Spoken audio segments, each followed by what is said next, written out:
Hey guys, welcome back to the stream. Video. Today, we're going to show you how to install Geometry Dash. And if you didn't install, let me help you. First, you have to download the I put in link description about below.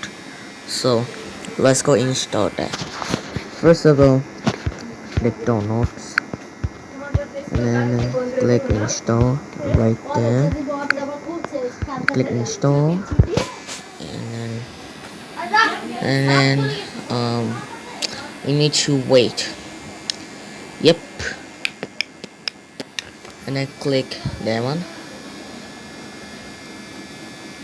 and you will see that install it will work on a Geometry Dash for other versions about 2.2.13, but it is remade by 2.205. And then wait for 1 second, and if this actually like open now installed it, and there we go guys, it's now installed it.